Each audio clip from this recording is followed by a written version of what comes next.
Bonjour. Nous avons ici Pierre Renverseau en nomination dans la catégorie meilleur film d'horreur pour le Festival Digital Griffix. Bonjour Pierre, merci d'être là aujourd'hui. Bonjour, c'est moi qui vous remercie. C'est pour le film Zminea. Zmiena, ouais. Félicitations pour votre nomination. Merci beaucoup. Première petite question, qu'est-ce qui vous a poussé à faire du cinéma? Ah, grande question. Qu'est-ce qui m'a poussé à faire du cinéma? Tout simplement en voyant des films. Quand j'étais enfant, ouais, je regardais beaucoup de films, les rares films qui passaient à la télévision française. Donc c'était beaucoup de western, de comédie, de choses comme ça. Et j'étais fasciné par ça. Alors tout de suite, je voulais devenir comédien. C'est ce que je suis d'ailleurs, je suis comédien. Et pour être dans ces films, quoi. Et en fait, après, je me suis rendu compte, bien sûr, qu'il se passait plein de choses. Il n'y a pas que ce qu'on voyait à l'image qui comptait. Et du coup, je me suis dit, tiens, je vais raconter des histoires comme ça, moi aussi. Et je suis parti là-dessus. Après, il y a eu l'avènement du magnétoscope. Donc là, vraiment, je passe pour un être préhistorique. Et là, le magnétoscope a été pour moi une révélation parce que bah, du coup, je pouvais aller louer des cassettes et regarder des films et faire des arrêts sur image et regarder à nouveau un film. Parce qu'à l'époque, c'était pas si simple que ça dans les années 80 de voir des films plusieurs fois, même tout simplement de voir les films qu'on voulait voir. Et comme à l'époque, ça coïncidait, les cassettes VHS, on louait beaucoup de films d'horreur, des choses qu'on ne pouvait pas voir à la télévision, par exemple. Je me suis mis à beaucoup regarder ces films, les films fantastiques, les films de John Carpenter, de George Romero, de David Cronenberg. Donc voilà, c'est ce qui m'a vraiment donné envie de faire du cinéma, d'écrire des scénarios et de réaliser des films. Félicitations, parce que votre film est vraiment très bien fait. Merci beaucoup pour la soumission aussi. C'était très angoissant, je dirais. C'est le but. Comme film, ouais. Deuxième petite question, comment est-ce que vous amélioreriez votre film si vous le pouviez, celui que vous avez soumis? Alors ça, c'est intéressant comme question. Franchement, ça peut paraître, pour la première fois, c'est très rare. Et le film exactement ce que je voulais qu'il soit. C'est-à-dire quand je l'écrivais, quand je travaillais sur le découpage technique, tout ça, euh, c'était ça. Les producteurs ont l'idée que l'on tourne en studio. Donc on a créé une chambre, tout est créé. Et du coup, j'ai vraiment pu faire exactement ce que je voulais.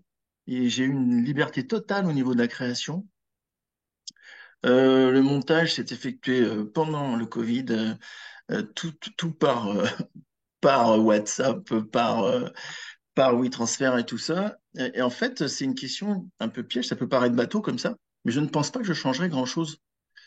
Parce qu'en fait, le film marche bien en festival, les gens l'aiment tel qu'il est, et moi je l'aime aussi. Et franchement, je ne vois pas. Ben, tant mieux, hein, c'est super, ça, C'est, c'est rare qu'on entende ça, donc tant mieux.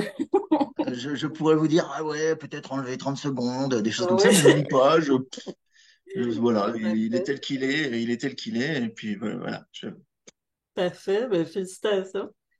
Quelle est la chose la plus importante lorsque vous démarrez une carrière en cinéma, selon vous? En tant que réalisateur, Ouais, ouais, quelle est la chose la plus importante à savoir, ou la ouais, chose à la plus savoir. ben, que ça va être pour un jeune réalisateur, que ça va être long peut-être, qu'il va falloir être patient, mais qu'il va falloir se battre pour ses idées.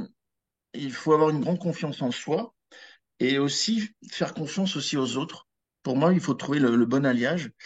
Euh, ce- ce- ce- ouais, faire confiance. Franchement, faire confiance en la personne et bien choisir donc les personnes qui vont s'occuper de l'image, qui vont s'occuper du montage, le choix des comédiens. Essayer d'avoir le plus de liberté possible dans ce milieu-là.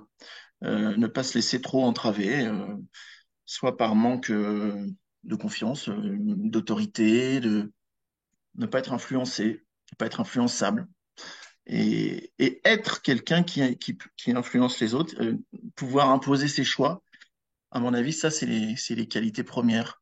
Et puis, et ne jamais renoncer, savoir que les projets, ça peut être très long avant de se concrétiser Et, et si en plus on est scénariste, au départ, je pense écrire des scénarios assez simples dans la structure et surtout dans le nombre de comédiens, dans le nombre de décors. Moi, le premier court-métrage que j'ai pu faire produire, c'était quatre personnages autour d'une voiture en panne. Et OK. mine de rien, quand on n'est pas connu, quand on débute, ben, un producteur va te faire beaucoup plus confiance en se disant, bon, ben, c'est pas non plus un gros truc que je lui demande au gars. Il m'a pas écrit un scénario avec des cascades, avec 25 comédiens, 12 décors et tout ça. Je pense qu'au départ, il faut essayer d'amener ses idées avec quelque chose de simple, dans le but d'être produit. Voilà. OK. Oui, parfait. Excellent conseil, ça. Donc, de pas s'embarquer dans des choses trop compliquées, de pas être capable de les faire finalement. Oui, et de faire peur aussi aux gens en face qui disent, bon, c'est qui lui? Faut y Ouais. aller progressif, quoi. Faut y aller Ouais. progressivement. Ouais, c'est sûr qu'on va pas faire Titanic 2 du jour au Ouais, lendemain. voilà, vous êtes qui, vous? Ah ben, ouais, je vais faire Titanic 2 et même le 3, hein. Voilà, c'est ça. Oui, écoutez, vous êtes bien gentil. Et donc, est-ce que vous pouvez donner des indices sur vos futurs projets, si Oui, c'est pas bien sûr, confidentiel? bien sûr. J'ai écrit avec un ami une série qui pourrait être destinée en web série qui s'appelle Rural Fatal. C'est deux pigistes, vous savez, journalistes de région qui vont interviewer des personnages assez singuliers. Chaque épisode, c'est le nom d'un personnage, mais ça se finit pas très bien à chaque fois. C'est du comique absurde et un peu anxiogène aussi, un peu bizarre. Et ensuite, j'ai un nouveau court-métrage en chantier. Le scénario est terminé. Il est en développement en ce moment. Ça va s'appeler Tout ira bien. Ironique, hein. C'est un film post-apo avec quasiment que des pré-ados et un adulte. Voilà. Voilà où j'en suis en ce moment dans mes projets. Wow, super. Et où est-ce qu'on peut vous suivre? Alors, j'ai un site internet, pierrerenverso.com, et j'ai une page Facebook où je mets uniquement tous mes projets, tout ce que je fais, que ce soit en comédien, en réalisateur. Voilà. Et on peut trouver mes films précédents justement en s'aidant du site internet, en cliquant dessus et en cherchant sur Google. Certains de mes films sont visionnables comme ça sur la toile.